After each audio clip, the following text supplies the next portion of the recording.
بسم اللہ الرحمن الرحیم۔ السلام علیکم۔ مولانا ابوالکلام آزاد کی کتاب غبار خاطر کا چھٹا خط۔ صدیق مکرم۔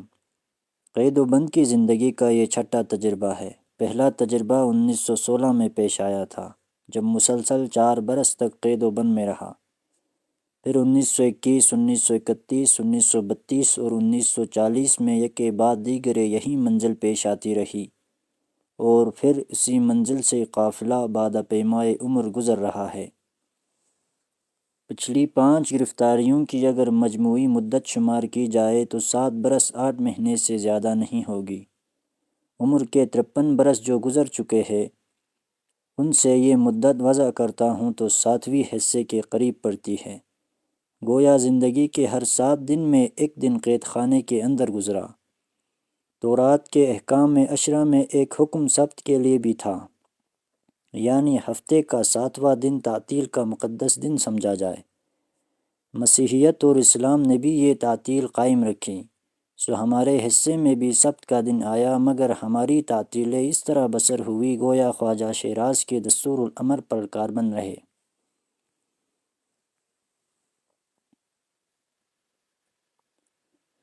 وقت کے حالات پیش نظر رکھتے ہوئے اس تناسب پر غور کرتا ہوں تو تعجب ہوتا ہے۔ اس پر نہیں کہ 7 برس 8 مہینے قید و بند میں کیوں کٹے، اس پر کہ صرف 7 برس 8 مہینے ہی کیوں کٹے۔ وقت کے جو حالات ہمیں چاروں طرف سے گھیرے ہوئے ہیں، ان میں اس ملک کے باشندوں کے لیے زندگی بسر کرنے کی 2 ہی راہیں رہ گئی ہیں: بے حسی کی زندگی بسر کرے یا احساس حال کی۔ پہلی زندگی ہر حال میں اور ہر جگہ بسر کی جا سکتی ہے، مگر دوسری کے لیے قید خانے کی کوٹری کے سوا اور کہیں جگہ نہ نکل سکی۔ ہمارے سامنے بھی 2 راہیں کھلی تھی، پہلی ہم اختیار نہیں کر سکتے تھے، ناچار دوسری اختیار کرنی پڑی۔ زندگی میں جتنے جرم کیے اور ان کی سزائیں پائی، سوچتا ہوں تو ان سے کہیں زیادہ تعداد ان جرموں کی تھی جو نہ کر سکے اور جن کے کرنے کی حسرت دل میں رہ گئی۔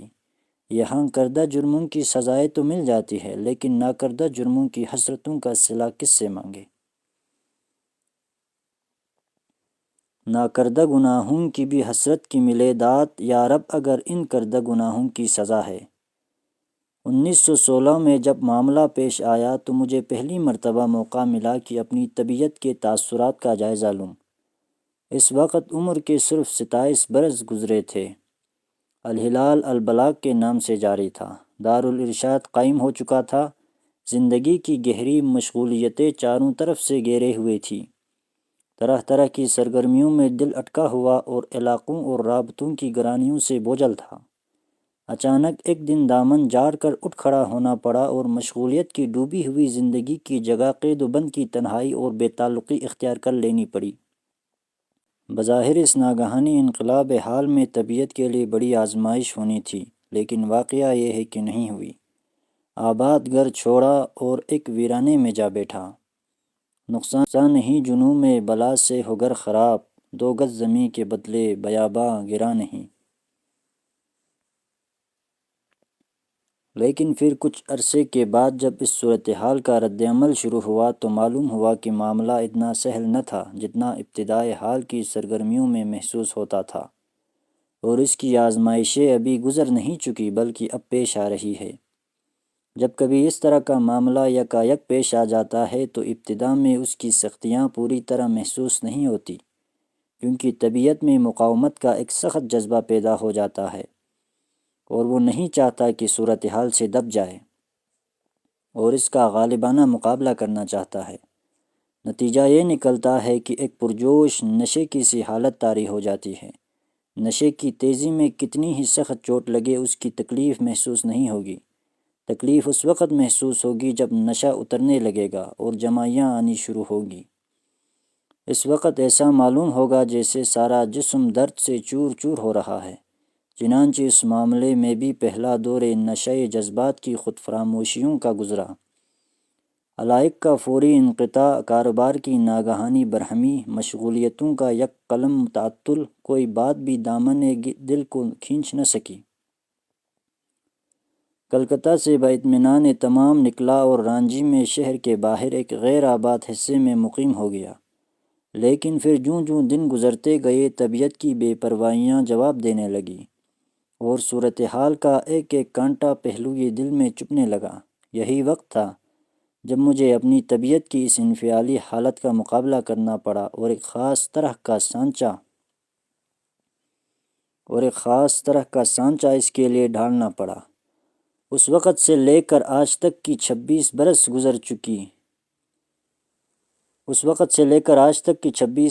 گزر چکے وہی سانچہ کام دے رہا ہے، اور اب اس قدر پختہ ہو چکا ہے کہ ٹوٹ جا سکتا ہے مگر لچک نہیں کھا سکتا۔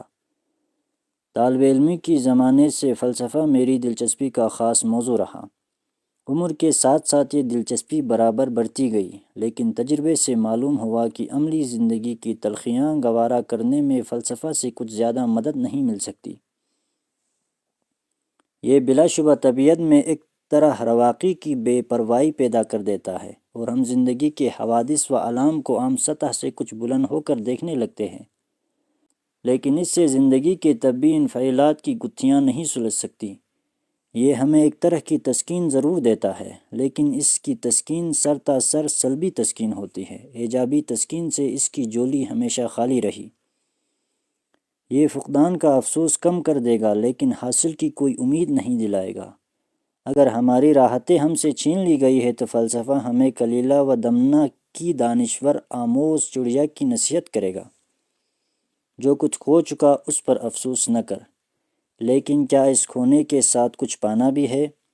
اس بارے میں وہ ہمیں کچھ نہیں بتلاتا، کیونکہ بتلا سکتا ہی نہیں، اور اس لیے زندگی کی تلخیاں گوارا کرنے کے لیے صرف اس کا سہارا کافی نہ ہوا۔ سائنس عالم محسوسات کی ثابت شدہ حقیقتوں سے ہمیں آشنا کرتا ہے، اور مادی زندگی کی بے رحم جبریت فزیکل ڈٹرمنزم کی خبر دیتا ہے۔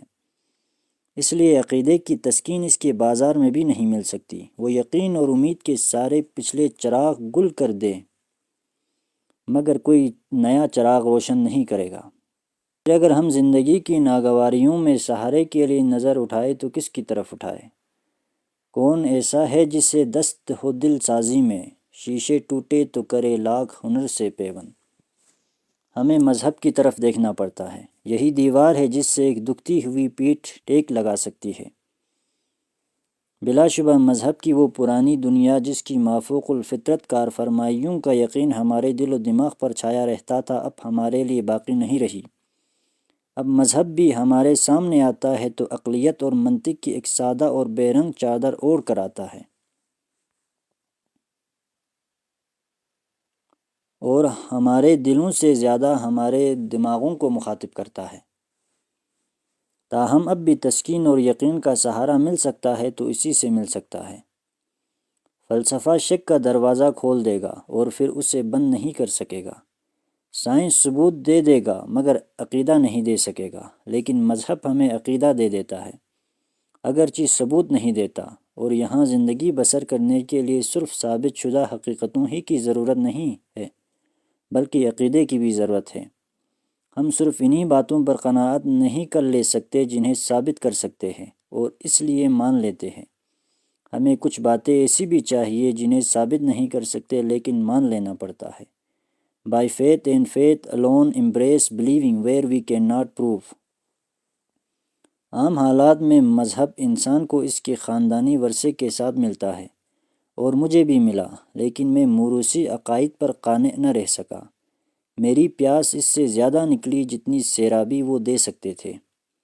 مجھے پرانی راہوں سے نکل کر خود اپنی نئی راہیں ڈھونڈنی پڑی۔ زندگی کے ابھی 15 برس بھی پورے نہیں ہوئے تھے کہ طبیعت نئی خلیشوں، نئی جستجوؤں سے آشنا ہو گئی تھی، اور موروثی عقائد جس شکل و صورت میں سامنے آ کھڑے ہوئے تھے ان پر مطمئن ہونے سے انکار کرنے لگی تھی۔ پہلے اسلام کے اندرونی مذاہب کے اختلافات سامنے آئے اور ان کے متعارض دعووں اور متصادم فیصلوں نے حیران و سرگشتہ کر دیا۔ پھر جب کچھ قدم آگے بڑھے تو خود نفس مذہب کی عالمگیر نزاعیں سامنے آ گئی، اور انہوں نے حیرانگی کو شک تک اور شک کو انکار تک پہنچا دیا۔ پھر اس کے بعد مذہب اور علم کی باہمی آویزشوں کا میدان نمودار ہوا، اور اس نے رہا سہا اعتقاد بھی کھو دیا۔ زندگی کے وہ بنیادی سوال جو عام حالات میں بہت کم ہمیں یاد آتے ہیں، ایک ایک کر کے ایک ایک کر کے ابھرے اور دل و دماغ پر چھا گئے۔ حقیقت کیا ہے اور کہاں ہے، اور ہے بھی یا نہیں؟ اگر ہے اور ایک ہی ہے، کیونکہ ایک سے زیادہ حقیقتیں ہو نہیں سکتی، تو پھر راستے مختلف کیوں ہوئے؟ کیوں صرف مختلف ہی نہیں ہوئے بلکہ باہم متعارض اور متصادم ہوئے؟ پھر یہ کیا ہے کہ خلاف و نزا کی ان تمام لڑتی ہوئی راہوں کے سامنے علم اپنے بے لچک فیصلوں اور ٹھوس حقیقتوں کا چراغ ہاتھ میں لیے کھڑا ہے، اور اس کی بے رحم روشنی میں قدامت اور روایت کی وہ تمام پراسرار تاریکیاں جنہیں نوع انسانی عظمت و تقدیس کی نگاہ سے دیکھنے کی خوگر ہو گئی تھی، ایک ایک کر کے نابود ہو رہی ہے۔ یہ راہ ہمیشہ شک سے شروع ہوتی ہے اور انکار پر ختم ہوتی ہے، اور اگر قدم اسی پر رک جائے تو پھر مایوسی کے سوا اور کچھ ہاتھ نہیں آتا۔ تھک تھک کے ہر مقام پہ دو چار رہ گئے، تیرا پتہ نہ پائے تو ناچار کیا کرے۔ مجھے بھی ان منزلوں سے گزرنا پڑا، مگر میں رکا نہیں۔ میری پیاس مایوسی پر قانع ہونا نہیں چاہتی تھی۔ بالآخر حیرانگیوں اور سرگشتیوں کے پہلے مرحلے طے کرنے کے بعد جو مقام نمودار ہوا، اس نے ایک دوسرے ہی عالم میں پہنچا دیا۔ معلوم ہوا اختلاف و نزا کی انہی متعارض راہوں اور اوہام و خیالات کی انہی گہری تاریکیوں کے اندر ایک روشن اور قطعی راہ بھی موجود ہے، جو یقین اور اعتقاد کی منزل مقصود تک چلی گئی ہے۔ اور اگر سکون و طمانینت کے سرچشمے کا سراغ مل سکتا ہے تو وہی مل سکتا ہے۔ میں نے جو اعتقاد حقیقت کی جستجو میں کھو دیا تھا، اور اسی جستجو کے ہاتھوں پھر واپس مل گیا۔ میری بیماری کی جو علت تھی وہی بالآخر داروی شفا بھی ثابت ہوئی۔ البتہ جو عقیدہ کھو دیا تھا اور جو عقیدہ پایا وہ تحقیقی تھا۔ جب تک موروثی عقائد کے جمود اور تقلیدی ایمان کی چشم بندیوں کی پگڈنڈیاں ہماری آنکھوں پر بندھی رہتی ہے، ہم اس راہ کا سراغ نہیں پا سکتے۔ لیکن جوں ہی یہ پٹیاں کھلنے لگتی ہے، صاف دکھائی دینے لگتا ہے کہ راہ تو دور تھی اور نہ کھوئی ہوئی تھی، یہ خود ہماری ہی چشم بندی تھی جس نے عین روشنی میں گم کر دیا تھا۔ اب معلوم ہوا کہ آج تک جسے مذہب سمجھتے آئے تھے وہ مذہب کہاں تھا، وہ تو خود ہماری ہی وہم پرستیوں اور غلط اندیشیوں کی ایک صورت گری تھی۔ ایک مذہب تو موروثی مذہب ہے کہ باپ دادا جو کچھ مانتے آئے ہیں مانتے رہے۔ ایک جغرافیائی مذہب ہے کہ زمین کے کسی خاص ٹکڑے میں ایک شاہراہ عام بن گئی ہے، سب اسی پر چلتے ہیں، آپ بھی چلتے رہیے۔ ایک مردم شماری کا مذہب ہے کہ مردم شماری کے کاغذات میں ایک خانہ مذہب کا بھی ہوتا ہے، اس میں اسلام درج کرا دیجئے۔ ایک رسمی مذہب ہے کہ رسموں اور تقریبوں کا ایک سانچہ ڈل گیا ہے، اسے نہ چھیڑیے اور اسی میں ڈلتے رہیے۔ لیکن ان تمام مذہبوں کے علاوہ بھی مذہب کی ایک حقیقت باقی رہ جاتی ہے۔ تعریف و امتیاز کے لیے اسے حقیقی مذہب کے نام سے پکارنا پڑتا ہے، اور اسی کی راہ گم ہو جاتی ہے۔ اس مقام پر پہنچ کر یہ حقیقت بھی بے نقاب ہوئی کہ علم اور مذہب کی جتنی نزع ہے فی الحقیقت علم اور مذہب کی نہیں ہے، مدعیان علم کی خامہ کاریوں اور مدعیان مذہب کی ظاہر پرستیوں اور قواعد سازیوں کی ہے۔ حقیقی علم اور حقیقی مذہب اگرچہ چلتے ہیں الگ الگ رستوں سے، مگر بالآخر پہنچ جاتے ہیں ایک ہی منزل پر۔ علم عالم محسوسات سے سروکار رکھتا ہے، مذہب ماورائے محسوسات کی خبر دیتا ہے۔ دونوں میں دائروں کا تعدد ہوا مگر تعرض نہیں ہوا۔ جو کچھ محسوسات سے ماورا ہے ہم اسے محسوسات سے معارض سمجھ لیتے ہیں، اور یہی سے ہمارے دیدہ کج اندیش کی ساری درماندگیاں شروع ہو جاتی ہیں۔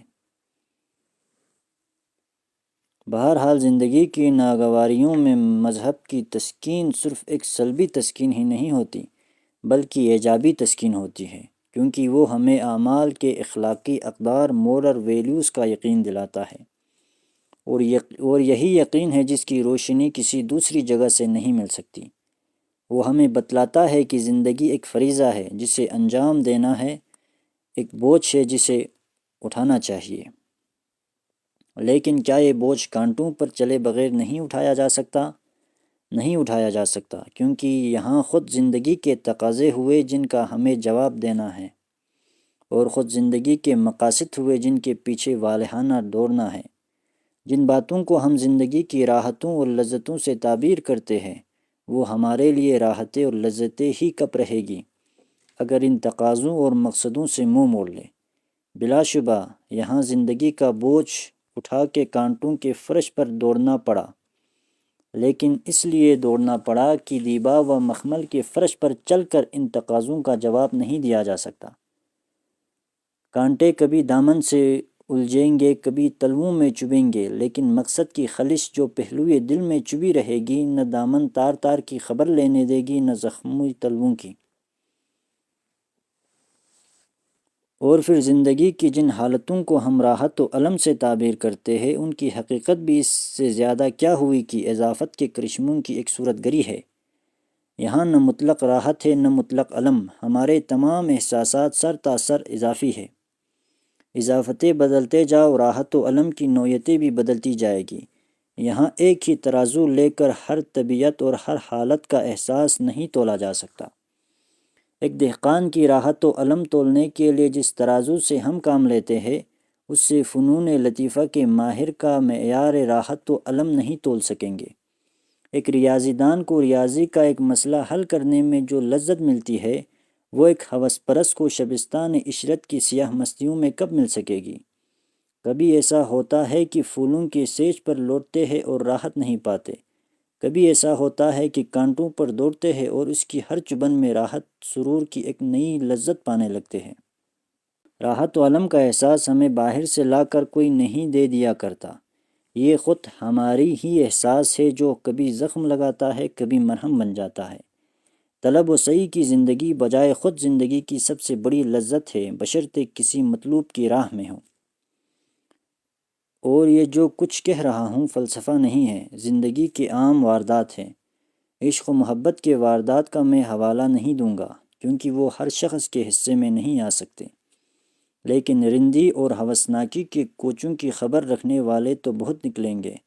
وہ خود اپنے دل سے پوچھ دیکھے کہ کسی کی راہ میں رنج و الم کی تلخیوں نے کبھی خوشگواریوں کے مزے بھی دیے تھے یا نہیں۔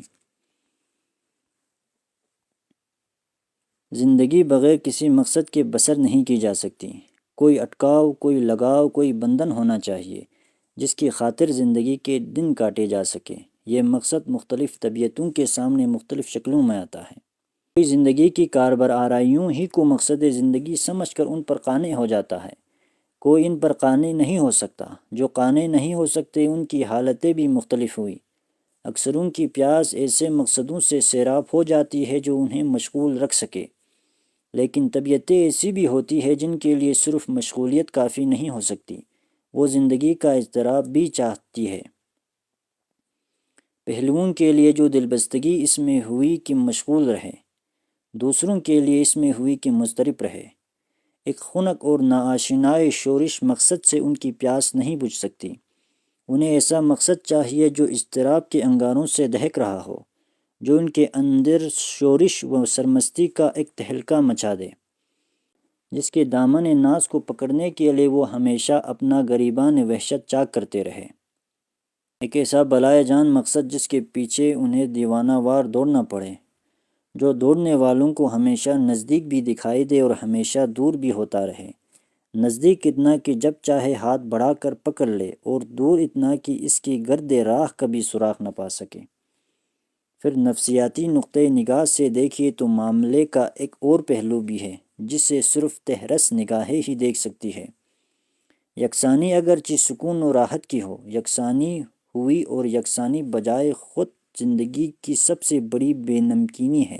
تبدیلی اگرچہ سکون سے اضطراب کی ہو مگر پھر تبدیلی ہے، اور تبدیلی بجائے خود زندگی کی ایک بڑی لذت ہوئی۔ عربی میں کہتے ہیں اپنی مجلسوں کا ذائقہ بدلتے رہو، سو یہاں زندگی کا مزہ بھی انہی کو مل سکتا ہے جو اس کی شیرینیوں کے ساتھ اس کی تلخیوں کے بھی گھونٹ لیتے رہے، اور اس طرح زندگی کا ذائقہ بدلتے رہتے ہیں۔ ورنہ وہ زندگی ہی کیا جو ایک ہی طرح کی صبحوں اور ایک ہی طرح کی شاموں میں بسر ہوتی رہے۔ یہاں پانے کا مزہ انہی کو مل سکتا ہے جو کھونا جانتے ہیں۔ جنہوں نے کچھ کھویا ہی نہیں انہیں کیا معلوم کہ پانے کے معنی کیا ہوتے ہیں۔ نظیری کی نظر اسی حقیقت کی طرف گئی تھی۔ اور پھر غور و فکر کا ایک قدم اور آگے بڑھائیے تو خود ہماری زندگی کی حقیقت بھی حرکت و اضطراب کے ایک تسلسل کے سوا اور کیا ہے؟ جس حالت کو ہم سکون سے تعبیر کرتے ہیں، اگر چاہے تو اسی کو موت سے تعبیر کر سکتے ہیں۔ موج جب تک مضطرب ہے زندہ ہے، آسودہ ہوئی اور معدوم ہوئی۔ فارسی کے ایک شاعر نے 2 مصروں کے اندر سارا فلسفہ حیات ختم کر دیا تھا۔ اور پھر یہ راہ اس طرح بھی طے نہیں کی جا سکتی کہ اس کے اٹکاؤ کے ساتھ دوسرے لگاؤ بھی لگائے رکھے۔ راہ مقصد کی خاک بڑی ہی غیور واقع ہوئی ہے۔ وہ رہرو کی جبین نیاز کے سارے سجدے اسی طرف کھینچ لیتی ہے کہ پھر کسی دوسری چوکٹ کے لیے کچھ باقی ہی نہیں رہتا۔ دیکھیے، میں نے یہ تعبیر غالب سے مستعار لی۔ مقصود اس تمام دراز نفسی کا یہ تھا کہ آج اپنے اوراق فکر پریشاں کا ایک صفحہ آپ کے سامنے کھول دوں۔ اس میکدے ہزار شیوہ و رنگ میں ہر گرفتار دام تخیل نے اپنی خود فراموشیوں کے لیے کوئی نہ کوئی جام سرشاری سامنے رکھ لیا ہے اور اسی میں بے خود رہتا ہے۔ کوئی اپنا دامن پھولوں سے بھرنا چاہتا ہے، کوئی کانٹوں سے، اور دونوں سے کوئی بھی پسند نہیں کرے گا کہ تہی دامن رہے۔ جب لوگ کامجوئیوں اور خوش وقتیوں کے پھول چن رہے تھے تو ہمارے حصے میں تمناؤں اور حسرتوں کے کانٹے آئے۔ انہوں نے پھول چن لیے اور کانٹے چھوڑ دیے، ہم نے کانٹے چن لیے اور پھول چھوڑ دیے۔